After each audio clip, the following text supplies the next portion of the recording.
Hello everyone, আসসালামু আলাইকুম। কেমন আছেন সবাই? আশা করি অনেক ভালো আছেন। খুবই চমৎকার একটি টিউটোরিয়াল পারপাসে আপনাদের সবাইকে স্বাগতম জানাচ্ছি।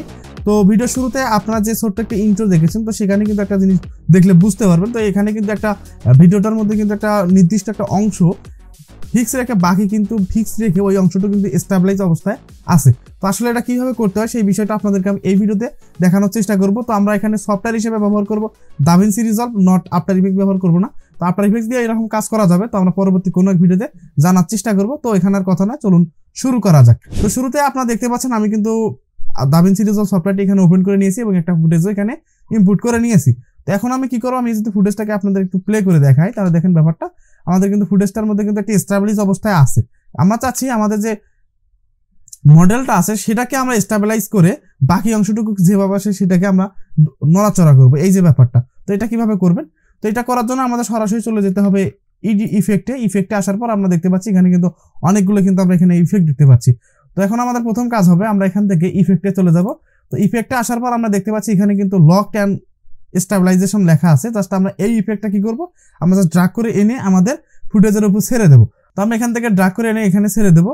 তো ছেড়ে দেওয়ার পর আমাদের এখানে কিন্তু কোনো পরিবর্তন দেখতে পাচ্ছি না। তো এটা করার জন্য আমরা কিভাবে এটা করব? তো এটা করার জন্য আমরা কি করব, আমরা এখান থেকে ইন্সপেক্টরে যে আইকনটা আছে এখানে ক্লিক করে তাহলে দেখতে পাচ্ছি এখানে কিন্তু অনেকগুলো কিন্তু আমরা অপশন এখানে পেয়ে যাচ্ছি। তো আমরা এই অপশনগুলো কাস্টমাইজ করে আমরা এই কাজটি করার চেষ্টা করব। তো এইটি করার আগে ছোট্ট একটি কাজ করতে হবে, সেটা হলো আমাদের যে সোর্স মনিটরটা এখানে আছে বা প্রোগ্রাম মনিটরটা আছে, তো এখান থেকে যেমন আমরা আফটার ইফেক্টস এর মধ্যে একটা ডাবল ক্লিক করে একটা লেয়ারে কনভার্ট করি, অর্থাৎ ফুটেজের লেয়ারে চলে গিয়ে ওখানে আবার নতুন করে কাজ করতে পারি, এই যে ব্যাপারটা সেম কাজটা এখানে আছে। তো এটা করার জন্য আমরা এখানে দেখতে পাচ্ছি এখানে একটা আইকন একটা আছে, জাস্ট এখানে ক্লিক করার পর আমরা এখান থেকে কি করব, আমরা এখান থেকে ফিউশন ওভারলে, যেহেতু আমরা এখানে একটা ওভারলে ইউজ করব অর্থাৎ একটা ইফেক্ট ইউজ করব, তো সেই ক্ষেত্রে ফিউশন ওভারলেটা আমরা এখান থেকে চুজ করব। তো চুজ করার পর আমাদের এখান থেকে আমাদের যে লেয়ারটি সেখানে চলে যাবে। তো এখানে ওইভাবে দেখাচ্ছে না, কিন্তু আমাদের ওইভাবে চলে যাবে আর কি। এখন আমরা কি করবো, আমরা এখান থেকে ইফেক্টে চলে যাব। তো ইফেক্টে আসার পর আমরা এখানে দেখতে পাচ্ছি স্টেবিলাইজ আর অনেক কিছু অপশন দেখতে পাচ্ছি। তো এখন আমরা কি করবো, আমরা এখান থেকে মাউস পয়েন্টারটা দিয়ে আমাদের যে ফুটেজটা আছে সেখানে আমরা একটা অ্যাঙ্কর পয়েন্ট ক্রিয়েট করার চেষ্টা করব, যাতে করে আমরা যে অংশটুকুকে ফ্রিজ রেখে করতে যাচ্ছি আর কি, স্টেবিলাইজেশন করতে যাচ্ছি পয়েন্ট আকারে, তো সেটা আমরা কি করবো এখান থেকে সিলেক্ট করে দেবো। তো এইটি করার জন্য আমি কি করবো, আমি এটার প্লেব্যাকটাকে আমি একটু ফুল করে দিই, তাহলে ব্যাপারটা বুঝতে সুবিধা হবে। তো এখন আমি কি করবো, আমি এখান থেকে ফুটেজের উপর ডাবল ক্লিক করে জাস্ট এইভাবে আমি একটা মাস্কিং করে দিলাম। ওকে, মাস্কিং করার পর এখন আমি কি করবো, আমি এখানে দেখতে পাচ্ছি ট্র্যাক ফরওয়ার্ড, আমরা এখানে একটা আইকন দেখতে পাচ্ছি। তো আমরা জাস্ট এখানে ক্লিক করব। তো ক্লিক করার পর আমাদের কিন্তু কাজটা এখানে অ্যানালাইসিস হওয়া শুরু করবে এবং এখানে বলতেছে wait for orange icon after tracking. আমরা একটু অপেক্ষা করে এখানে দেখবো যে আসলে কখন আমাদের এটা অরেঞ্জ হয়। তো এটা নির্ভর করবে আপনার কম্পিউটারের পাওয়ারের উপর, আমরা একটু অপেক্ষা করি। তো মোটামুটি মনে হয় আমার এটা হয়ে গেছে। তো এখন আমি কি করব, আমি এখান থেকে স্টেবিলাইজারের মধ্যে ক্লিক করে দেবো। তো তারপর এখানে হয় নাই, তো আমরা একটু দেখি। তো ওকে, আমাদের এখন হয়ে গেল। এখন আমরা জাস্ট এখান থেকে স্টেবিলাইজারের মধ্যে ক্লিক করে দেবো।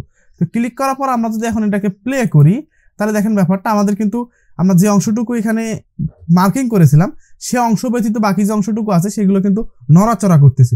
তো এখন আমরা কি করবো, আমরা এটাকে কিভাবে ফিক্স করতে পারি? তো প্লেব্যাকটা একটু আটকে যাওয়ার কারণে আমরা একটু এটার যে প্লেব্যাকটা আছে সেটাকে একটু নর্মাল করে দেই, আমরা হাফ করে দিলাম। যদি এটা একটা 4K ফুটেজ, তো সেক্ষেত্রে একটু ল্যাগ করতে পারে, অর্থাৎ আপনাদের সিস্টেমের উপরে একটু ল্যাগ করতে পারে। তো আমার ব্যাকগ্রাউন্ডে অনেক কিছু চলতেছে যে কারণে একটু ল্যাগ করতেছে। তো ওকে, এখন যদি আমি এটাকে প্লে করি তাহলে দেখতে পাচ্ছেন এরকম একটা দেখাচ্ছে। তো এখানে যদি একটু খেয়াল করেন তাহলে দেখতে পাচ্ছেন চারদিক দিয়ে কিন্তু একটা কালো বর্ডার দেখা যাচ্ছে। তো এটাকে আমরা কিভাবে ফিক্স করতে পারি? তো আফটার ইফেক্টসে কিন্তু আমরা এটাকে খুব সহজে ফিক্স করতে পারি, অর্থাৎ জেনারেট করতে পারি। তো দাভিন্সি রিজলভে আমরা কিভাবে এটাকে জেনারেট করবো? তো এটা আমরা এখানে জেনারেট করতে পারবো না, কারণ আমরা এখানে ওইভাবে কোনো ফিচার এখানে নাই। জাস্ট আমরা কি করবো, আমরা এখান থেকে জাস্ট এটা যে স্কেলটা আছে সেটাকে একটু জুম ইন করে দেবো। তো সেটা করার জন্য জাস্ট আমরা এখান থেকে এই জুম স্কেল যে ব্যাপারটা সেটাকে আমরা একটু জুম করে দিলাম। দেন আমরা যদি এখন এটাকে একটু প্লে করি তাহলে দেখেন ব্যাপারটা কেমন দেখা যায়। তাহলে দেখেন এখানে কিন্তু কাজটা হয়ে গেছে। তো আমরা চাইলে এখানে কি করতে পারি, আমরা একটু নিচের দিকে একটু এদিক সেদিক করে দিতে পারি। তো মনে হয় এতটুকু দিলেই হচ্ছে। তো ওকে, আমাদের কিন্তু কাজটা হয়ে গেছে। এখন আমরা চাইলে আরো একটু জুম করে দিতে পারি, আমরা আরেকটু জুম করে দেই।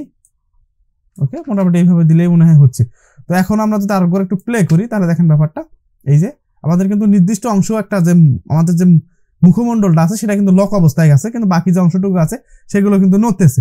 এখন আমরা এটাকে আমরা ইউজ করি, আমরা যখন লোকাল যে এরিয়ার যে ক্লায়েন্টগুলো আছে সেগুলো যে ভিডিও ফুটেজগুলো আমাদেরকে দেয়, তো সেগুলোর মধ্যে কিন্তু এই ধরনের ইফেক্টগুলো একটু বেশি প্রয়োজন হয়, কারণ ওরা একটু গিম্বল ইউজ করে না।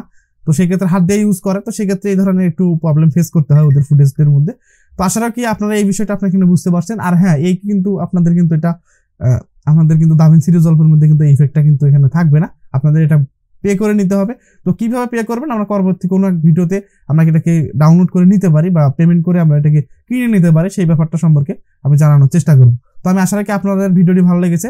যদি ভিডিওটি ভালো লেগে থাকে অবশ্যই আমাদের চ্যানেলটি সাবস্ক্রাইব করবেন। দেখাচ্ছে পরবর্তী আর কোনো নতুন কোনো টিউটোরিয়াল পারপাসে। তো সে পর্যন্ত সুস্থ থাকুন, ভালো থাকুন, আসসালামু আলাইকুম।